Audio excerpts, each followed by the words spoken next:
வணக்கம். திசைகளின் 10 மணி செய்திகள். கைது செய்யப்பட்ட மூவரில் ஒருவன் மாணவி மனிஷா பிரீத் கௌருடன் தங்கியிருந்த பெண்ணின் காதலன். சைபர் ஜெயா பல்கலைக்கழக மாணவி மனிஷா பிரீத் கௌர் படுகொலை தொடர்பில் 2 பெண்களுடன் சேர்ந்து கைது செய்யப்பட்டுள்ள ஆடவன் அந்த பல்கலைக்கழக மாணவியுடன் தங்கியிருந்த ஒரு பெண்ணின் காதலன் என்பது அம்பலமாகியுள்ளது. இந்த படுகொலையை அவன்தான் செய்திருக்கக்கூடும் என்று நம்பப்படுகிறது. அந்த பல்கலைக்கழக மாணவியுடன் தங்கியிருந்த இதர பெண்களில் ஒரு பெண்ணின் காதலன்தான் இந்த படு பாதகத்தை புரிந்துவிட்டு ஜொஹூருக்கு தப்பிச் சென்றுள்ளான். அவன் இன்று அதிகாலை 2 மணியளவில் ஜொஹூர் பாருவில் பிடிபட்டான். அந்த ஆடவன் உட்பட தற்போது தடுப்பு காவலில் வைக்கப்பட்டுள்ள அந்த 3 பேரும் படுகொலை செய்யப்பட்ட மனிஷா பிரீத் கௌருக்கு நன்கு அறிமுகமானவர்கள் என்பது போலீஸ் விசாரணையில் தெரியவந்துள்ளது. 19க்கும் 20க்கும் இடைப்பட்ட வயதுடைய 2 பெண்கள் மற்றும் ஒரு ஆண் ஆகிய மூவரும் புலன் விசாரணைக்கு ஏதுவாக வரும் ஜூலை மாதம் 3ஆம் தேதி வரை 7 நாட்களுக்கு தடுப்பு காவலில் வைப்பதற்கு செப்பாங் மாவட்ட போலீஸ் இன்று நீதிமன்ற அனுமதியை பெற்றுள்ளனர். நாளை ஜூன் 28ஆம் தேதி முதல் ஜூலை 1ஆம் தேதி வரை நாட்டில் பல்வேறு பகுதிகளில் வெயில் கடுமையாக இருக்கும் என்று மலேசிய வானிலை ஆய்வுத்துறையான மெட் மலேசியா அறிவித்துள்ளது. மழையளவு மிக குறைவாக இருக்கும் நிலையில் பல இடங்களில் சுட்டெரிக்கும் வெயிலின் கடுமை அதிகமாக இருக்கும் என்று அது தெரிவித்துள்ளது. பிரதமர் Dato Sri Anwar Ibrahim Indonesia தலைநகர் ஜகார்த்தாவிற்கு அதிகாரத்துவ வருகை மேற்கொண்டுள்ளார். இந்தோனேசிய அதிபர் பிரபோவோ சுபியாந்தோவுடன் டத்தோ ஸ்ரீ அன்வார் பேச்சுவார்த்தை நடத்துவதற்கு அட்டவணையிடப்பட்டுள்ளது. அண்மையில் கோலாலம்பூரில் மலேசியா ஏற்று நடத்திய ஆசியான் மாநாட்டில் இணக்கம் காணப்பட்ட விவகாரங்கள் தொடர்பில் அதிபர் பிரபோவோ சுபியாந்தோவுடன் அன்வார் விவாதிக்கலாம் என்று எதிர்பார்க்கப்படுகிறது.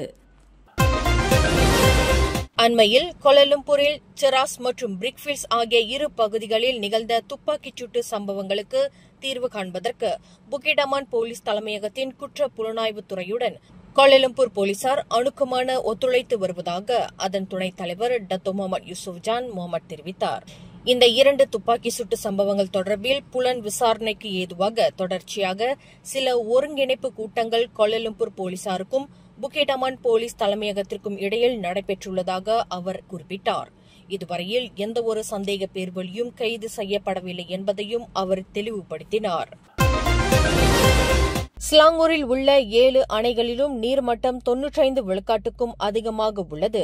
இது இன்னும் 3 முதல் 6 மாதங்கள் வரை மட்டுமே தாக்குப்பிடிக்கலாம் என்று எதிர்பார்க்கப்படுவதாக மாநில உள்கட்டமைப்பு மற்றும் விவசாய குழு ஆட்சிக்குழு உறுப்பினர் டத்தோ இஸ்ஹாம் அஷிம் தெரிவித்துள்ளார். தென்மேற்கு பருவமழை காரணமாக வெப்ப மற்றும் வறண்ட வானிலை நிலவி வந்தாலும் வரும் மாதங்களில் அணை நீர்மட்டம் நிலையாக இருக்கும் என்று எதிர்பார்க்கப்படுகிறது என்று அவர் கூறினார். கடந்த மே 10ஆம் தேதி தொடங்கி செப்டம்பர் மாதம் வரை தொடரும் என்று எதிர்பார்க்கப்படும் தென்மேற்கு பருவமழை பொதுவாக பெரும்பாலான பகுதிகளில் குறைந்த ஈரப்பதத்தையும் குறைந்த மழைப்பொழிவையும் கொண்டு வரும் என்று டத்தோ இஸ்ஹாம் அஷிம் கூறினார். இருப்பினும் அக்டோபரில் பருவமழை மாற்ற காலத்திலும் நீர்பிடிப்பு பகுதிகளில் அதிக மழை பெய்யும் அதே வேளையில் நவம்பர் முதல் மார்ச் வரையிலான வடகிழக்கு பருவமழையின் போதும் அணைகளில் நீர்மட்டம் நிரம்பும் என்று எதிர்பார்க்கப்படுவதாக இன்று வெளியிட்டுள்ள ஓர் அறிக்கையில் டத்தோ இஸ்ஹாம் இதனை தெரிவித்துள்ளார். தனது சிரம்பான் நாடாளுமன்ற தொகுதிக்கு உட்பட்ட 6 தமிழ் பள்ளிகளுக்கு போக்குவரத்து அமைச்சரான ஆந்தனி லோக் வழங்கிய மானியத்தை பள்ளி சீரமைப்பு, தளவாடங்கள் மற்றும் ஐசிடி பொருட்களை வாங்குவதற்கு நல்ல முறையில் பயன்படுத்திக் கொள்வோம் என்று பள்ளி பெற்றோராசிரியர் சங்க தலைவர்கள் மற்றும் பள்ளி தலைமை ஆசிரியர்கள் உறுதி தெரிவித்துள்ளனர்.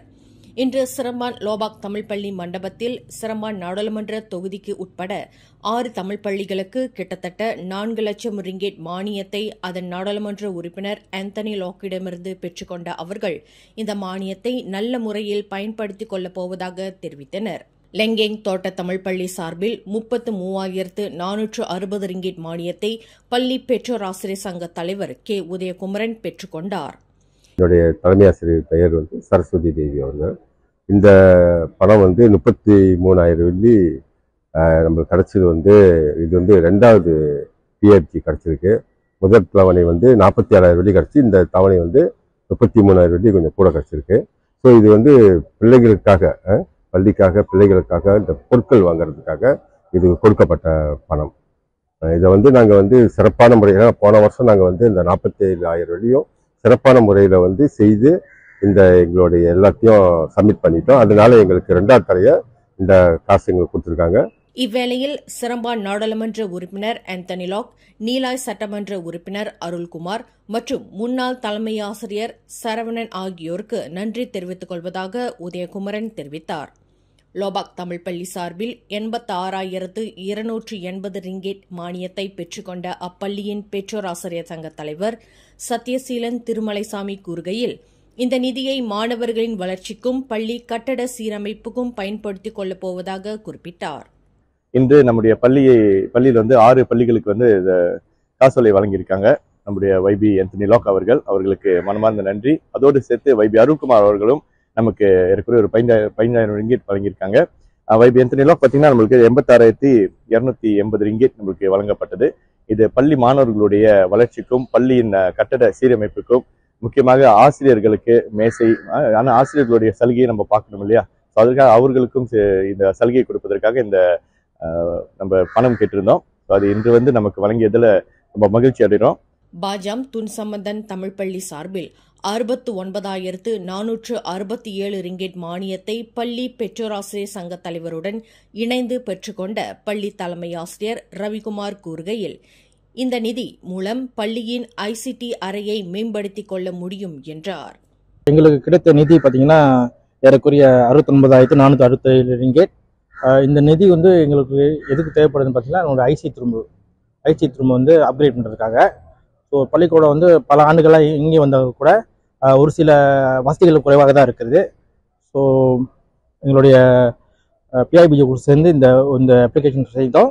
இந்த பலன் வந்து எங்களுக்கு பார்த்தீங்கன்னா, இந்த மாணவர்களுக்காக 20 கணினி, ஸ்மார்ட் போர்ட் மற்றும் கணினி அறை புதுப்பிக்க போகிறோம் நாங்கள். ஸோ வந்து இந்த உதவி வந்து மாணவர்களுக்கு எதிர்காலத்தில் ஒரு பேருதவியாக இருக்கும்.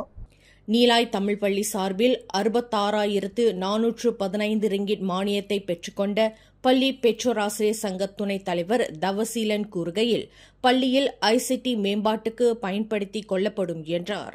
எங்களோட பள்ளிக்கு எஸ்ஜிகேடி நீலாய்க்கு வந்து 66,000 வெள்ளி கொடுத்துருக்காங்க. ஸோ இதுக்கு மெயினாக வந்து இந்த புருந்தக்கன் வந்து கிளாஸ் ரூம் மேம்பாட்டுக்கு, அதாவது இந்த ICT devices, smart TV, smart board, அதுக்கப்புறம் மேஜ நாக்காளி மாற்றுறது, மேற்கொண்டு இது என்னது நம்மளோட ஸ்போர்ட்ஸ் டெவலப்மெண்ட்க்கு ஆல்சோ ஸ்போர்ட்ஸோட பிராலத்தன் வாங்கிறது.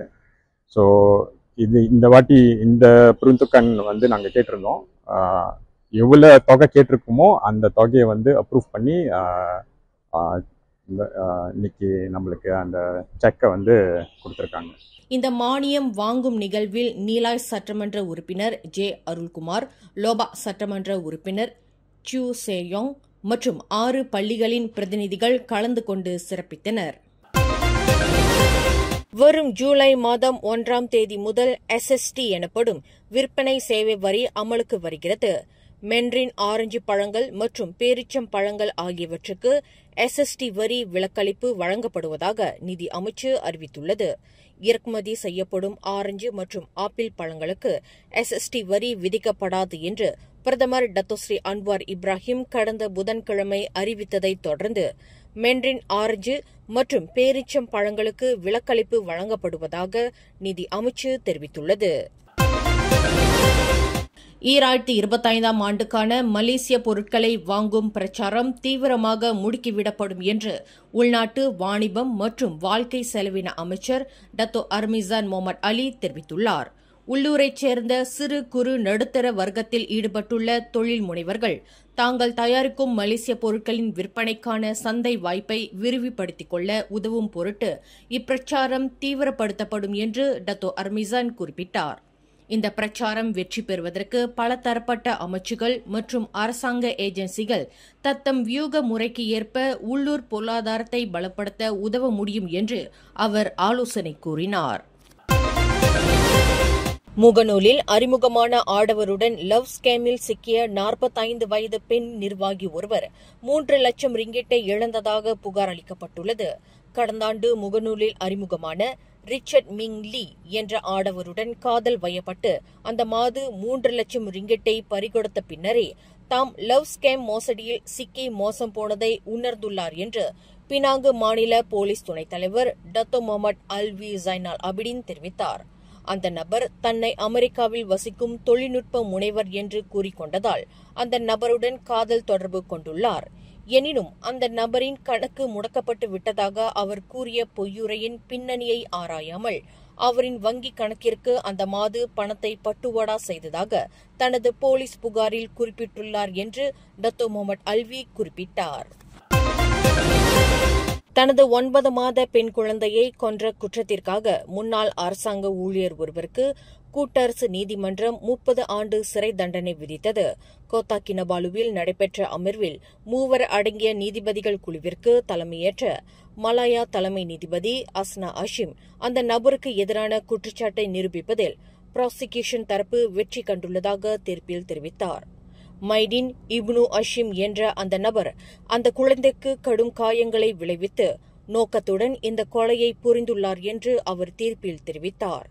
கடந்த 2018ஆம் ஆண்டு ஆகஸ்ட் 10ஆம் தேதி லாபுவான் கம்போங் கர்சே லாமாவில் உள்ள தனது வாடகை வீட்டில் தனது மகள் நூருல் ஷஃபிகா என்பவரை அந்த நபர் கொன்றதாக குற்றச்சாட்டில் தெரிவிக்கப்பட்டுள்ளது. மேலும் செய்திகளை தெரிந்து கொள்ள கீழே இருக்கும் பெல் பட்டனை அழுத்துங்கள். உங்கள் மகிழ்ச்சியை வெளிப்படுத்த லைக் மற்றும் ஷேர் செய்யுங்கள். தொடர்ந்து திசைகளோடு இணைந்திருக்க சப்ஸ்கிரைப் செய்யுங்கள்.